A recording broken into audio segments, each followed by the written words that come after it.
Breathing for peak performance.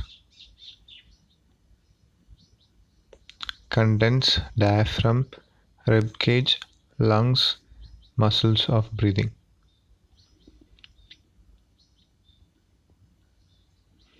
Diaphragm. The diaphragm is a muscular dome that extends along the bottom of the rib cage. In doing so, it separates the thoracic from the abdominal cavity. It is shaped like a boomerang with a flat tendon at its center. The diaphragm is unique among muscles in that it is under both voluntary and automatic control.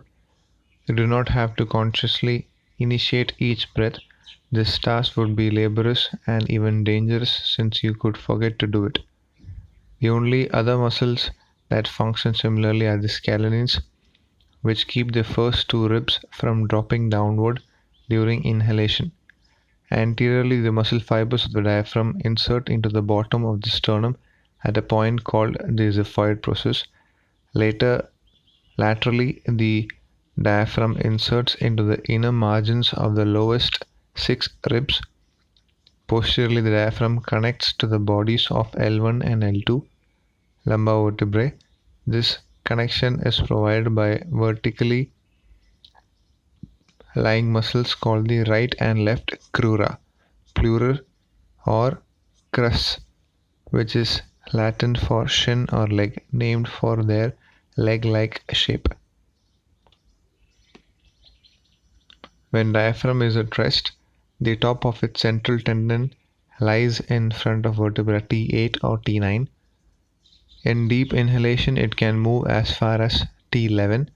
The ventral attachment of the diaphragm is to the sternum, while the back of diaphragm reaches all the way down to the 12th rib as well as the lumbar vertebrae. This attachment pattern causes the dorsal part of the diaphragm to be sloped steeply downward. The two lungs sit on top of the right and left hemispheres of the diaphragm and flank the heart. The central tendon of the diaphragm blends with the pericardium and a connective tissue sac that covers the heart. During inhalation, the heart is carried downward, and during expiration, it is carried upward as if it were traveling in an elevator.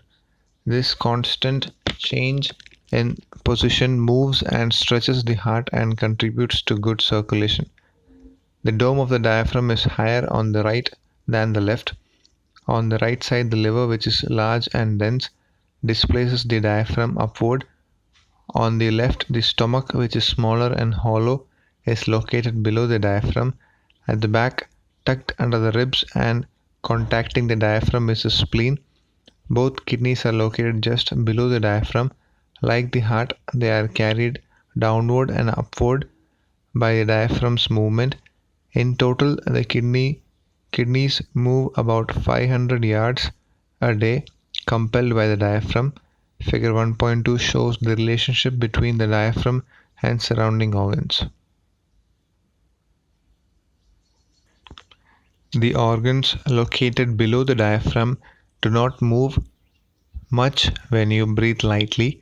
During the initial phase of inhalation, they are merely compressed like a sponge. At this moment, the elastic resistance of the organ helps to tone the diaphragm. During further inhalation, they move downward and also escape sideways. This is why your belly moves forward and also laterally during inhalation. The location of the spine limits backward movement of the diaphragm. However, the spine does contribute to breathing by extending slightly during inhalation. The pelvic floor also adjusts to the rhythms of your breath. It moves downward during inhalation and upward during exhalation. Note that the expanding movements of the abdominal muscles and pelvic floor during inhalation are not a relaxation that needs to be inhibited at all costs. In fact, the tone in these muscles increases by about 20% to resist the downward fall of the organs. Holding the belly inward during inhalation comes at the cost of inhibiting the natural abdominal toning action that inhalation provides. The aorta Vena cava and esophagus run vertically between the thorax and abdomen, which means they have to pass through openings in the diaphragm. The aorta passes just behind the diaphragm and in front of the vertebral column. It enters the abdomen through a tendinous arch called the median arcuate ligament. This position at the very back of the diaphragm limits any squeezing of the aorta through contractions of the diaphragm during breathing. However, intra-abdominal pressure can affect the aorta from the front. The vena cava passes through the tendinous part of the diaphragm just right of the midline. This position outside the actual muscular part of the diaphragm limits pressure on this large vessel as well, because the central tendon moves up and down more than most parts of the diaphragm. It has to slide along the vena cava, which is more stationary. The esophagus lies just above the left crus and is circled by a loop of diaphragm. Surprisingly, some of the fibers of this loop arise from the right crus and cross over the left just above the stomach. This design enables a sphincter action of sort during inhalation. When the pressure on the stomach increases, the danger of food being pushed back up again. Two muscles, the psoas major and quadratus lumborum, pass just behind the back edge of the diaphragm. These muscles are bridged by tendinous arches called the medial arcuate ligament and the lateral arcuate ligament. Muscle fibers of the diaphragm originate from all these tendinous arches. The facial covering of the diaphragm is connected to the fascia of the psoas major, indicating interaction of hip flexion and breathing rhythms. Goals for breathing. Understanding how breathing works is the first step to exploring better breathing. The next step is to put this understanding into practice with clear goals in mind. The exercises in this book focus on creating these outcomes: embodied optimal breathing function, improved posture, reduced gripping and unnecessary tension, improved mobility and coordination of the ribcage and thoracic spine, increased flexibility and strength in the muscles of breathing, optimized breathing patterns for individual situations, even movement distribution between breathing regions, good coordination in the powerhouse of breathing, the diaphragm, increased benefits of good breathing on your state of mind. Following are 13 exercises and imagery explorations for the diaphragm. Visualizing the diaphragm. This exercises establishes the baseline of your understanding and ability to visualize the diaphragm. Although the diaphragm is inside the body and moves up and down about 20,000 times a day, most people have trouble visualizing it. If you cannot see the design and movement of the diaphragm, improving it is difficult. Positive change begins with awareness. Sit or stand in a comfortable position and do the following imagery exercise. With your eyes closed, visualize a room in your home. How many objects can you see? Can you see chairs, a table, other furniture, windows, books and other objects? Can you see them in 3 dimensions and in color? Now visualize your breathing diaphragm, arguably the most important muscle for your breathing. Can you visualize its location, shape and attachment areas openings? Can you see it in 3 dimensions? Can you imagine the movement of the diaphragm? Touching the diaphragm. The diaphragm is attached to the bottom of the sternum at the xiphoid process, the inner margins of the lower 6 ribs and the bodies of L1 and L2. In a sitting or standing position, touch the areas where the diaphragm attaches to the skeleton. Start at the xiphoid process at the bottom of the sternum. Imagine the diaphragm attached behind this point and sloping upward from there. Slide your fingers down the rib angle from the sternum to the right and left. You are now feeling the inferior cartilaginous border of the rib cage where the diaphragm attaches. The diaphragm attaches to the inside of ribs 6 through 12.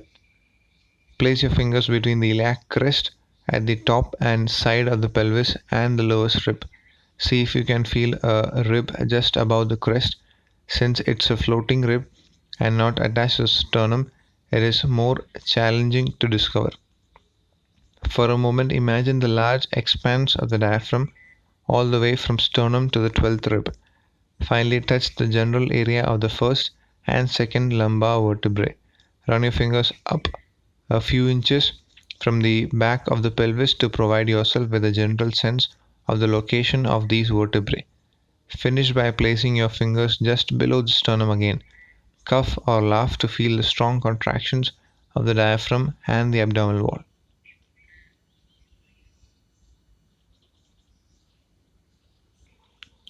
Imaging the movement of the diaphragm. As you inhale, the diaphragm moves downward. Imagine this action as you inhale deeply. You may feel more like the diaphragm is moving upward. This sensation arises by focusing on the action of the ribs, which in fact do move upward while the diaphragm moves downward.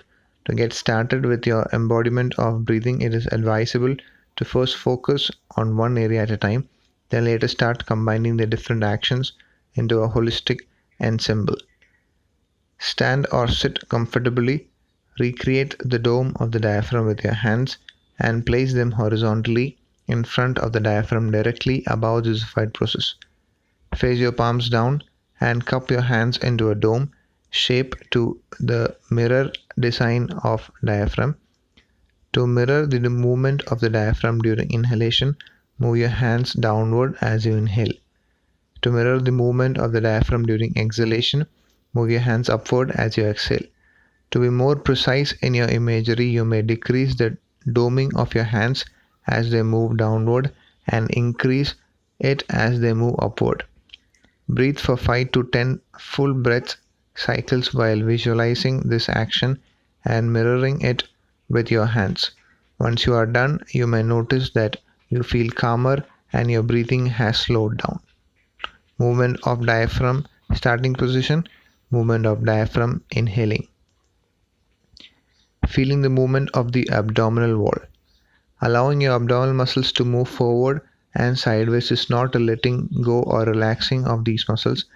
This relaxation needs to be inhibited by pulling the navel inward. The abdominal muscles are performing an eccentric lengthening muscle contraction and their tone is increasing by about 20% in an effort to contain the downward movement of the organs. The organ pillar provides the natural training of the abdominal muscles, and your muscles benefit from performing this eccentric contraction about 20,000 times a day. Abdominal breathing is your constant abdominal workout. There is no need to add voluntary contraction to the natural lengthening and shortening actions of the abdominal muscles. The cues that revolve around gripping your abdominals are recent inventions. Humans survived for hundreds of thousands of years without constantly needing to hold in the abdominal wall. Stabilizing the spine must happen while you keep breathing, or you will have nothing left to stabilize. The abdominal muscles can multitask and provide support for the spine while they still move for breathing. Place your hands on your belly as you inhale. Notice how the abdominal wall is moving outward. As you exhale, notice how the abdominal wall naturally moves back in towards the spine. Feel and visualize the movement out and in during several breathing cycles. Now place your hands or the tips of your fingers on the sides of your body between the lowest ribs and the iliac crest. Feel the abdominal wall moving out during inhalation and in during exhalation. Breathe for 3 or 4 cycles to feel this action. To lengthen your exhalation, exhale on a sibilant S while imagining and feeling the inward movement and of the abdominal walls. The S will slow down your exhalation and lengthen the concentric contraction of the muscle. Perform only one exhalation on S, then allow for a natural breathing cycle before repeating. Once you are done, let your arms rest at your sides. Notice any changes in your posture and the overall sense of your body. Visualizing the interaction of the diaphragm and abdominal muscles. As you inhale, the diaphragm descends like a piston, displacing the organs downward, forward, and to the sides.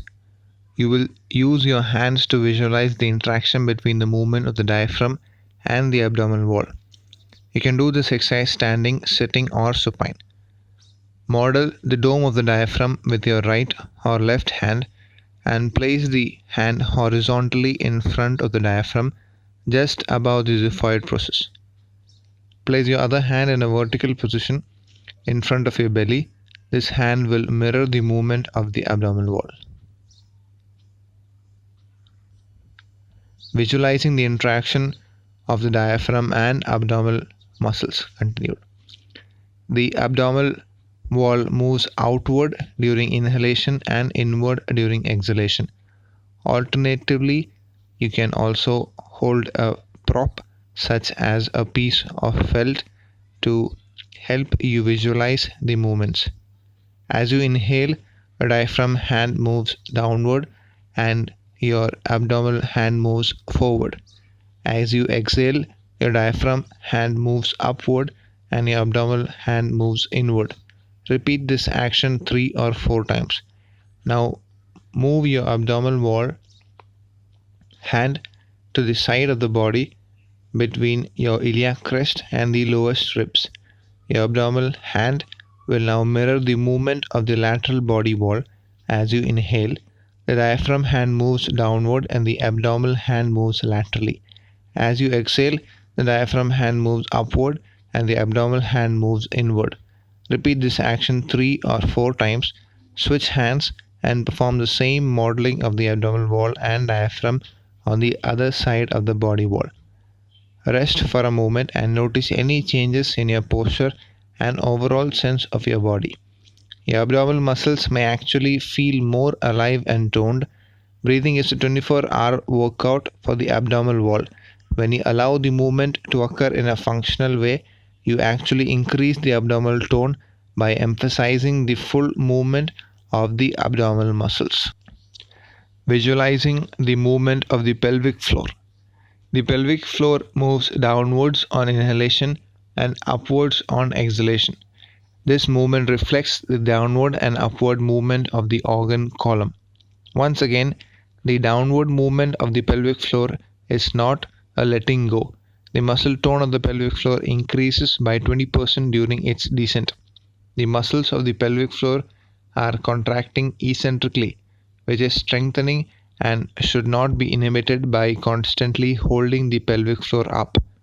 Here, too, the descending column of organs acts as the dumbbell to train these muscles. Stand in a comfortable position. Create an inverted dome with your hands by placing your fingers on top of each other facing your palms upward.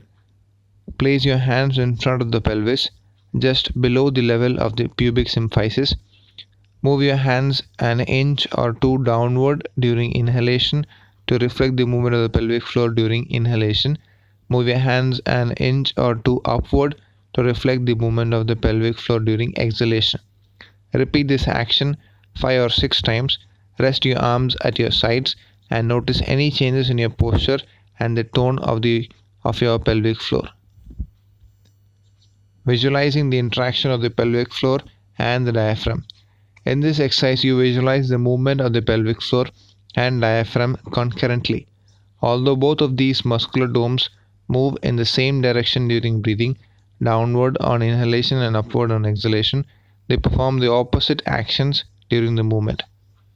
During inhalation, the muscle fibers of the diaphragm shorten while the muscles of the pelvic floor lengthen, and during exhalation, the muscles of the diaphragm lengthen while the muscles of the pelvic floor shorten. In this exercise, you will use your hands to model the similarity in the direction of the muscles, downward and upward, while being aware that they are contracting in the opposite fashion. Stand in a comfortable position.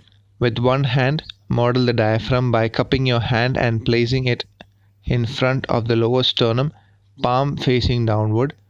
With the other hand, model the pelvic floor by placing a hand in front of the pelvis, just below the pubic symphysis, with the palm facing upward.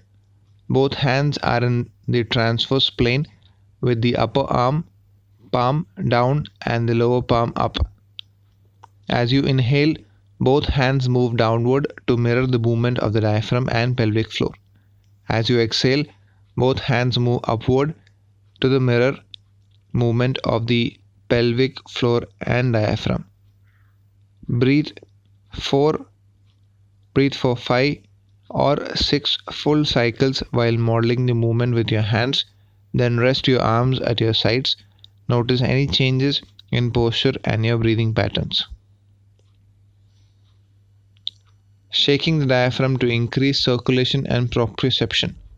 The diaphragm needs the same skills as other muscles, namely strength and flexibility, as well as good circulation and the ability to relax on these occasions. You can improve these functions with the range of exercises. In this exercise, you will improve circulation to the diaphragm and increase sensory awareness through movement. Stand in a comfortable position. Reach your right arm forward, then shake and jiggle it. Imagine the muscles of your arm to be floppy and flexible. Imagine the muscles of your arms to be loose cloth fluttering in the wind. Now let your right arm rest at your side and notice how it feels in comparison to your left arm. You may be aware of a greater sense of relaxation and flexibility in your right arm. Stretch both arms forward and upward and compare their ease of movement and flexibility. You may notice that the right arm feels more mobile and flexible. Repeat this exercise with your left arm. Now that you are aware of how jiggling the arm improves flexibility, circulation and sensation, do the same thing with the diaphragm. The challenge here is that muscles of the diaphragm are inside the ribcage, whereas in the arm, the muscles are on the outside of the bones. Shake and jiggle your rib cage. Make an ah sound as you shake. The sound will help you hear and sense whether your diaphragm is moving in response to your jiggle. Rest for a moment and repeat the shaking and jiggling of the rib cage. Try different sounds such as O or E. Now add some shaking of your arms and shoulders as you shake your rib cage and diaphragm. Rest your arms at your side and notice any changes in your posture and breathing. You may notice that your breathing is deeper and fuller and that your posture has improved. Imagining the diaphragm as a trampoline. In the following exercise, you will loosen the diaphragm while performing small jumps. It is a great way to release tension in the diaphragm and increase its movement potential. Stand in a comfortable position. Imagine your diaphragm to be a flexible trampoline stretched out at the bottom of the rib cage. The heart and lung are perched on top of this trampoline. Perform small hops up and down while making a ha sound every time you land on your feet. Imagine the diaphragm moving in sync with the sound. Perform the jumping and ha sound while visualizing the trampoline bouncing up and down for about 15 seconds. Stretching your diaphragm. The diaphragm needs its own designated stretching and strengthening routine, just like any other muscle. The diaphragm moves downward when you inhale, expanding the lungs and creating a vacuum. This vacuum causes air to rush into the lungs and oxygen to transfer through the thin walls of the lungs into the bloodstream. What makes the diaphragm move downward? The diaphragm is a muscle, and muscles can shorten and lengthen between the origin and the insertion of the muscle.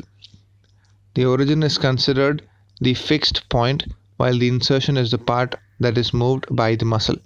If you want to stretch the diaphragm, you need to increase the distance between the origin and insertion, as in the following exercise.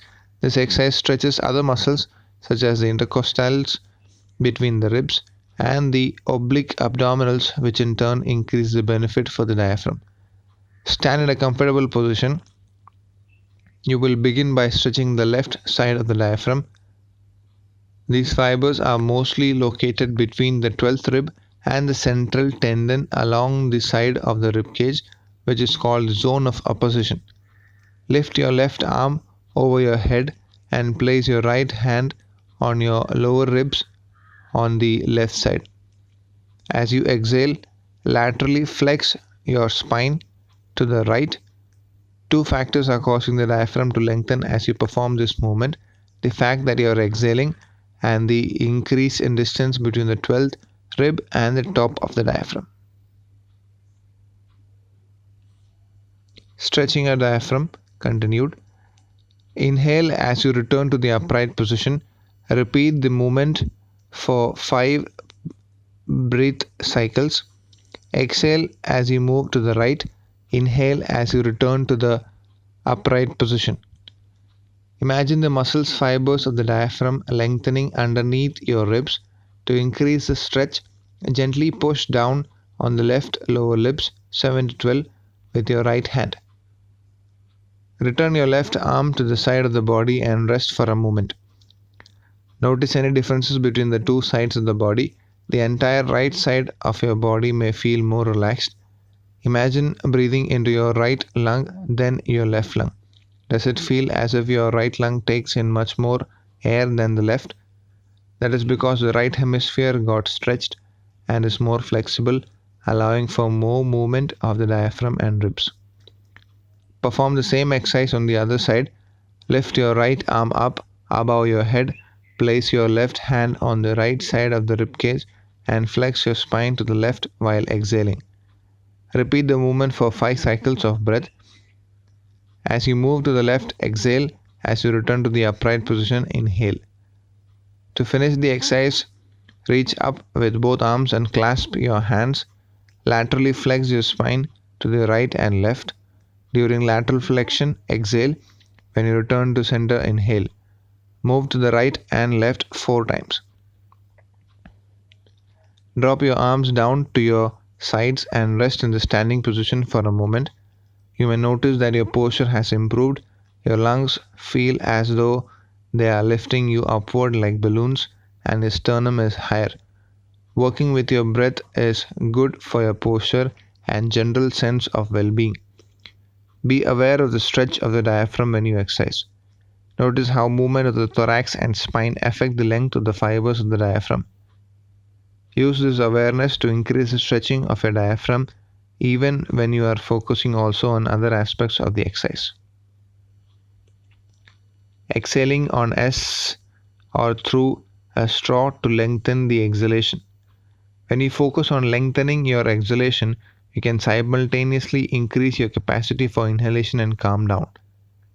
The exhalation is the calming phase of the breath cycle, which is generally divided into inhalation, exhalation, and a short pause. This exercise requires a straw. Take a natural inhalation and exhale on a sibilant S. Take a few natural breaths without the S. Once again, inhale and exhale on S. Notice whether your natural breathing has calmed down and become slower. Put a straw between your lips. Gently blow through the straw until you have fully exhaled. Not use any extra effort and do not force the exhalation. Take a natural inhalation.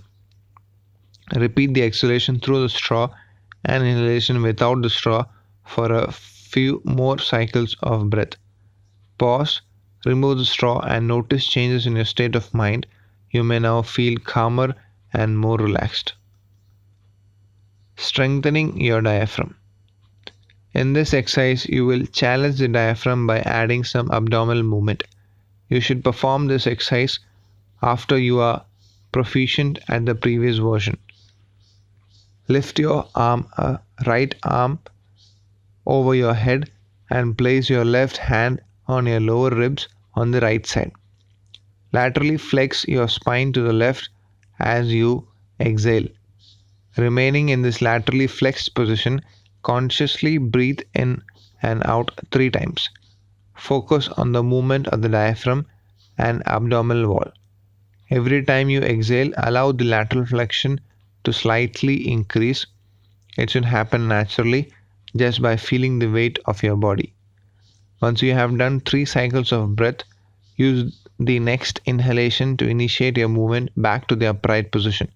Focus on the diaphragm on the inside of the rib cage rather than the abdominal muscles doing the job. Repeat the sequence on the other side. Lift your left arm up above your head and place your right hand on the left side of the rib cage and flex your spine to the right while exhaling. Remain in this laterally flexed position and consciously breathe in and out 3 times for 3 full cycles. Every time you exhale, allow the lateral flexion of your body to increase. Use the inhalation to bring you back to the upright position.